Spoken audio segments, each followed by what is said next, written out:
Diferente de Sócrates e Platão, o filósofo Aristóteles não nasceu em Atenas, mas em Estagira, na Macedônia, e morreu aos 62 anos. Conhecido como Estagirita, era filho de Nicômaco, médico e amigo do rei Aminta II da Macedônia. E beneficiou-se dessa amizade paterna, escolhido mais tarde tutor do neto de Amintas, filho de Felipe, Alexandre Magno. Aos 18 anos, Aristóteles mudou-se para Atenas, atraído pela Academia de Platão, onde foi brilhante aluno e professor de retórica por 2 décadas até a morte de seu mestre.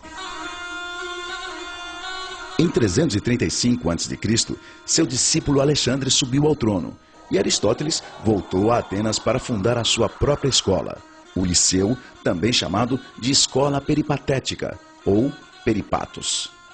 Peripatos designava os jardins do Liceu, onde Aristóteles ministrava suas aulas enquanto caminhava com seus alunos denominados peripatéticos, isto é, os que passeiam.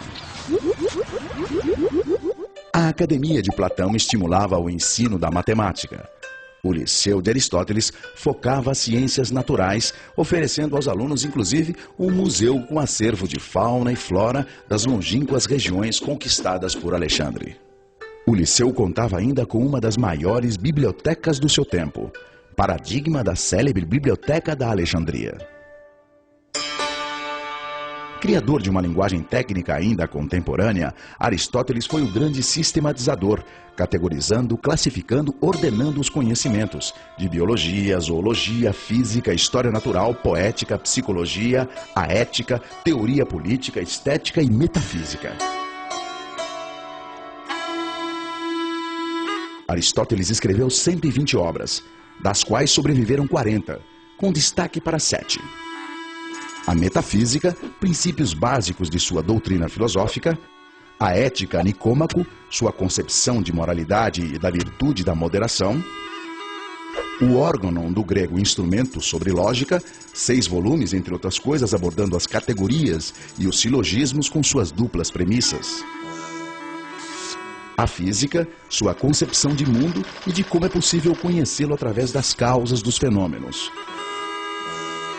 a poética, fundamentos da estética e o conceito de catarse, purificação via descarga emocional provocada pela tragédia dramatúrgica; a retórica, segundo ele, a outra face da dialética; e, finalmente, a política, organização social para a felicidade, uma vida de prazeres, mais uma vida de honra, mais uma vida de filosofia.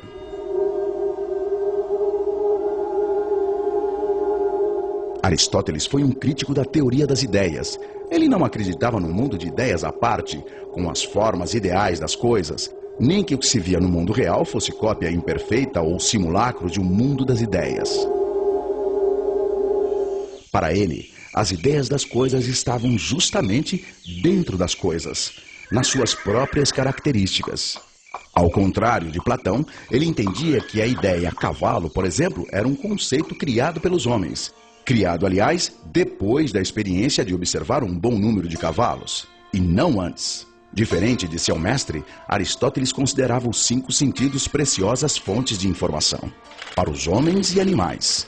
A diferença é que os humanos raciocinam, isto é, usam as informações captadas pelos sentidos para inferir, generalizar e, principalmente, para comunicar suas descobertas aos outros. Graças à linguagem, muito importante para Aristóteles, pois permite transmitir o conhecimento de geração a geração. Quando alguém diz, por exemplo, a parede da sala de aula é branca, só essa descrição da característica do objeto já revela 2 habilidades.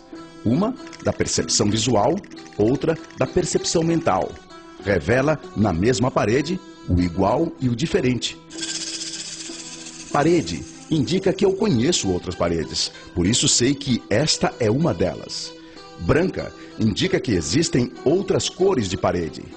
Por isso digo, esta parede, a da sala de aula, é branca e não azul.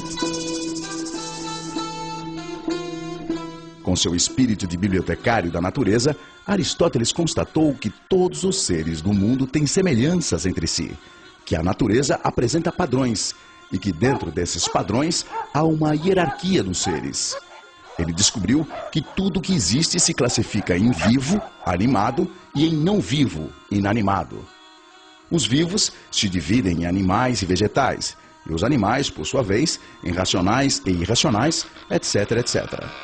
Graças à determinação das propriedades em comum a grupos de seres, pode-se conhecer, segundo Aristóteles, a essência dos seres, e distinguir o que é essencial, isto é, o que não muda nunca, como racionalidade, por exemplo, do que é acidental, isto é, pode mudar, que não afeta a essência. Cabelo cacheado, por exemplo, acidental. Esta metodologia aristotélica de agrupar por semelhanças e diferenças serve até hoje de base para a produção do conhecimento, especialmente nas ciências naturais.